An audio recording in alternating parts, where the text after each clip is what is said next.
आज दोपहर तक में एक बार फिर आपका स्वागत है और मैं हूं दर्शपाल गुप्ता और मेरे साथ हैं वरिष्ठ पत्रकार सतीश वर्मा जी। जी सतीश जी, भारतीय जनता पार्टी और आप में तू में मछली हुई है खबर है, और फिर आया ड्रोन। रोज हम चर्चा करते हैं, आज फिर हीरानगर में देखा गया drone. LG Manoj Sinha GD में जाकर बाबा जीतो के मंदिर में उन्होंने हाजिरी लगवाई। जी सी जी 164 दिन हो गए हैं आज जम्मू बेस रिजर्व कैटेगरी जो एम्प्लॉइज उनको प्रोटेस्ट आंदोलित करते हैं, उनके बारे में कुछ नहीं सुना। निवेश के लिए लंदन गए हमारे चीफ सेक्रेटरी। तो चर्चा करते हैं आप और बीजेपी की। आप और बीजेपी में तू मैम आ गई है। पंजाब के अंदर जिस तरह से अमृतसर में शिवसेना के जो कार्यकर्ता है सुधीर सूरी, उनकी हत्या की गई। डेरा सच्चा सौदा के प्रदीप सिंह, उनकी हत्या की हुई। उसके बाद तरुण चुग जो हैं उन्होंने आपके ऊपर उंगली उठाई है पंजाब में। उसको लेकर हर्षदेव सिंह ने बोला है कि पहले आप जम्मू कश्मीर को देखो, पंजाब की बात बाद में करना, क्योंकि चुग जो है जम्मू कश्मीर के परवारी हैं। जम्मू कश्मीर इस वक्त प्रोटेस्ट की कैपिटल बना हुआ है। हर रोज यहाँ पे प्रोटेस्ट हो रहे हैं, उसकी तरफ आपका ध्यान नहीं है, तो आप पंजाब की तरफ देख रहे हैं कि वहाँ के हालात पे नजर रखे हुए हैं। नहीं, देखिए, एक तरफ अगर तरुण चुग कह रहे हैं, उनकी बात भी अपने कहने में ठीक है, और हर्षदेव भी अपनी बात कह रहे हैं। आपने देखा ना, ये दोनों पार्टी, चाहे गुजरात हो या दिल्ली हो, दिल्ली का जो शराब घोटाला है उसमें इतना हंगामा, मीडिया, गोदी मीडिया सुबह से शाम तक ढोली छान के लेके बजाए जा रहे हैं, लेकिन अभी तक वो जो दाएं बाएं के लोग हैं वो पकड़े जा रहे हैं। कोई बड़ा नेता नहीं पकड़ा गया अभी तक।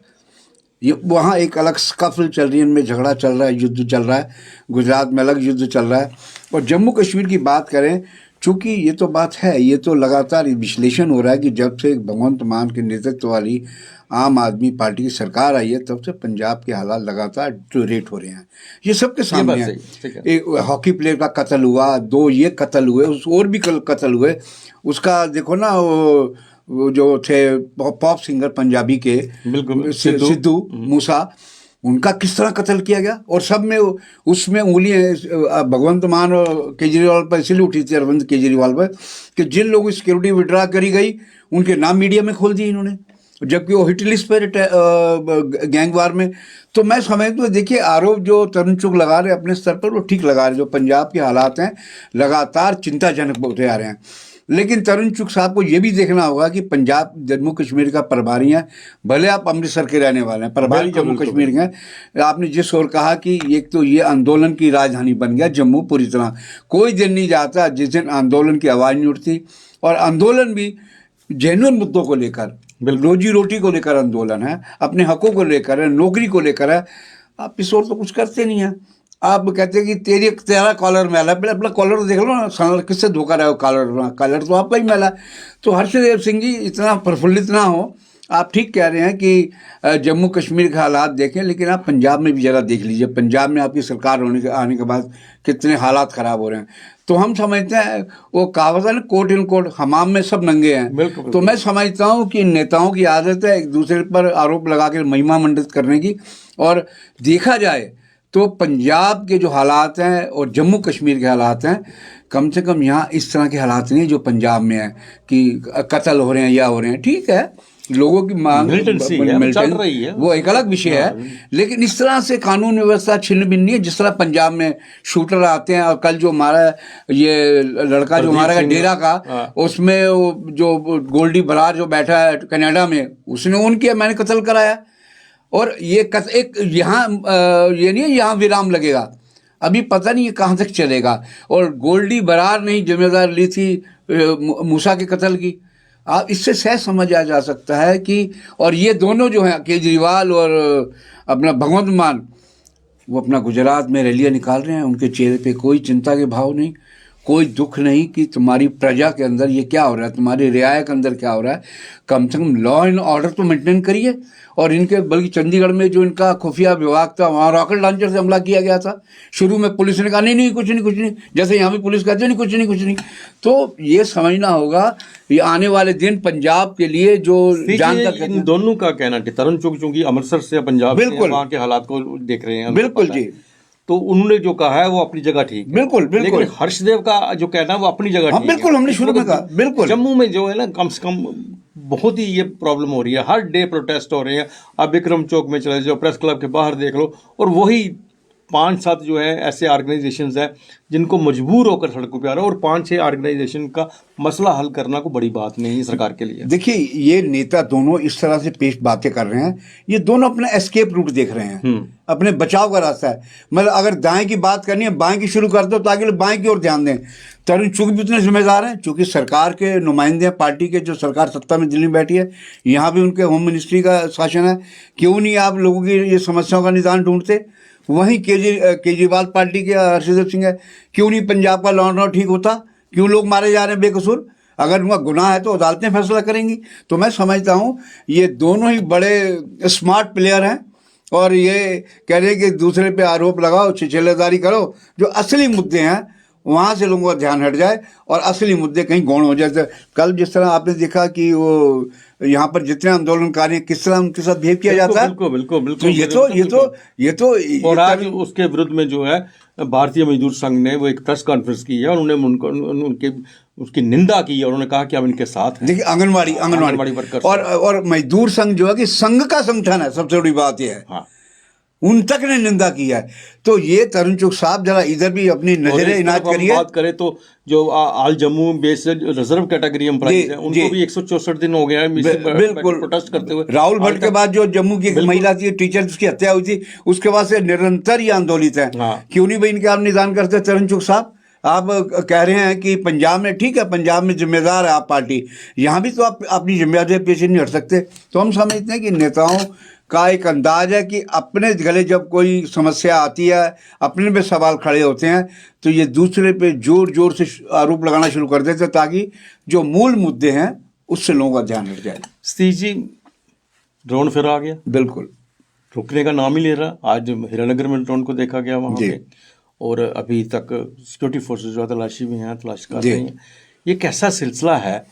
और सरकार को पता भी है ड्रोन के जरिए यहाँ पे बहुत कुछ हो रहा है, हथियार आ रहे हैं, ड्रग्स आ रहे हैं।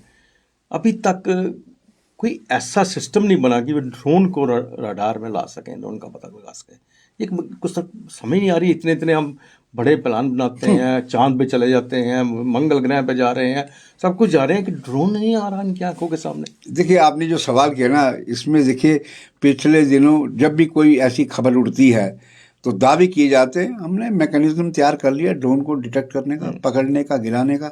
अगर सब कुछ तैयार हो गया है तो ये आ कैसे रहे हैं? ये वही रूट वही है। एक बार नहीं आया, यहाँ पे बार बार आ रहे हैं, और इनको पता है कि ड्रोन के जरिए नार्को टेररिज्म का बढ़ावा मिल रहा है। जो ड्रग्स जो फैल रही है पूरी तरह, जो स्मगल हो रही है कश्मीर की दिशा से पंजाब की ओर जा रही है, उससे आगे देश के अन्य हिस्सों में जाती है। तो ये समझना होगा।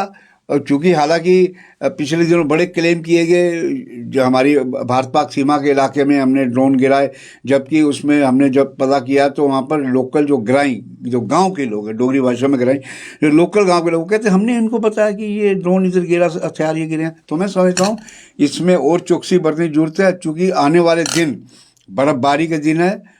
हमने कल भी चर्चा की थी, उससे पहले भी चर्चा की है पीपी न्यूज़ लाइन पे कि किस प्रकार की चुनौतियां खड़ी हो रही है, क्योंकि ड्रोन के जरिए स्टिकी बम आ रहे हैं।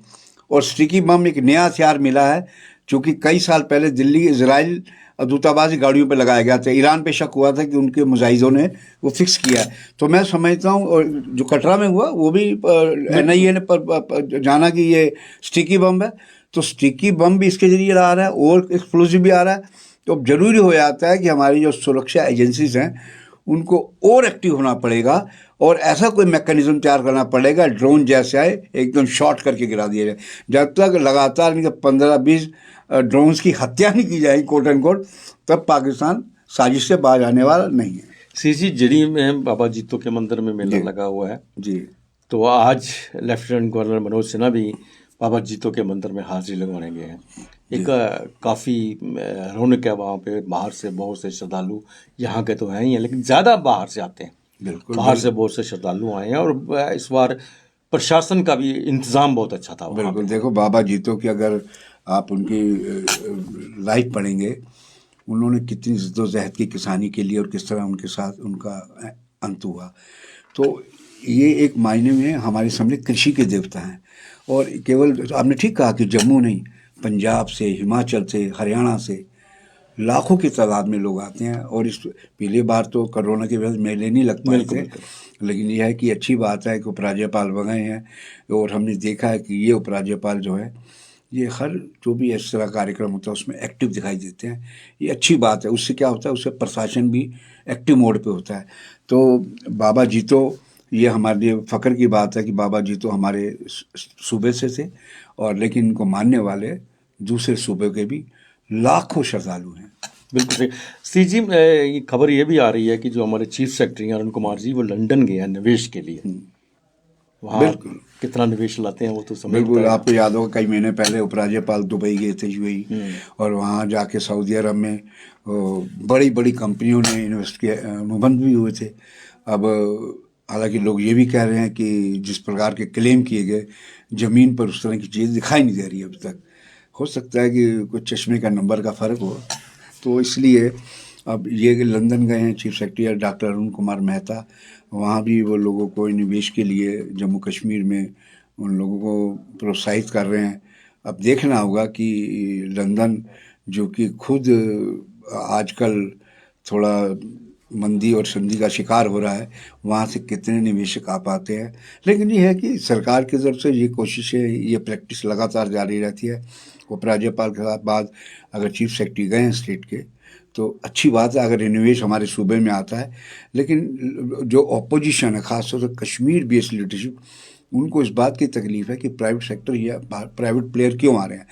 भाई अगर प्राइवेट सरकार नौकरी पूरे लोगों को नहीं दे पा रही, ये सब कुछ दिख रहा है। नौकरी दे पाती तो आंदोलन क्यों होता, आंदोलन की राजधानी जम्मू क्यों बनता। अगर प्राइवेट सेक्टर के प्लेयर आ रहे हैं, यहाँ बड़े बड़े अगर प्रोजेक्ट बनते हैं, तो स्वाभाविक है कि नौकरी से कम यहाँ के बच्चे प्राइवेट सेक्टर में कुछ कहीं तौर पर तो एडजस्ट होंगे। तो मैं समझता हूँ इन प्रयासों की प्रशंसा करनी चाहिए जो शासन और प्रशासन कर रहा है। उपराज्यपाल भी अच्छे प्रयास कर रहे हैं और चीफ सेक्रेटरी भी। और ये सारा जाहिर है कि गृह मंत्री अमित शाह और प्रधानमंत्री नरेंद्र मोदी के निर्देश पर ही ये सब चीज़ें चलाई जा रही हैं। ये था तबसरा आज दोपहर तक का। बाकी खबरों के लिए आप देखते रहें पीपी न्यूज़ लाइव। नमस्कार। नमस्कार।